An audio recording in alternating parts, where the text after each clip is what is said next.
कि आज अगर इस भारतवर्ष में सबसे बड़े शराब माफिया हैं तो सरकारें हो, किसी प्रदेश में किसी की सरकार हो, बीजेपी की हो, कांग्रेस की हो, किसी अन्य पार्टी की सरकारें हो, सबसे बड़ी शराब माफिया सरकारें हैं।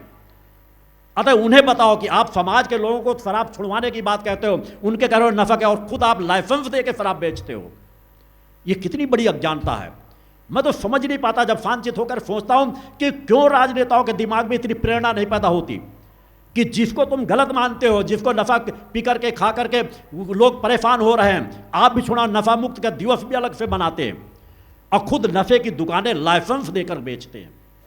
इससे बड़ा जघन्य अपराध अगर मैं कह दूं, सरकारों का सबसे बड़ा महापाप अगर कुछ हो रहा है वह यह हो रहा है कि नफे के ठेके लाइसेंस के माध्यम से दे रहे हैं और समाज बर्बाद होता चला जा रहा है। हम अपने तरीके से कार्य करें, डोर टू डोर संपर्क करके हम लोगों को नशा मुक्त बना रहे हैं, नाजायज निक्षेपों को पकड़ा रहे हैं। यह आपके गौरव की बात है कि हमारे भक्ति मानव कल्याण संगठन ने अब तक किसी संस्थान ने इतनी नशे की खेपें न पकड़ाई होंगे। हमने 2000 से अधिक स्थानों पे नशे की खेपें पकड़वाई हैं। उसको हमें और गति देना है और धीरे धीरे करके अब हमें सरकारों की ओर बढ़ना है। समाज के उन पत्रों को प्राप्त करने का प्रयास करो।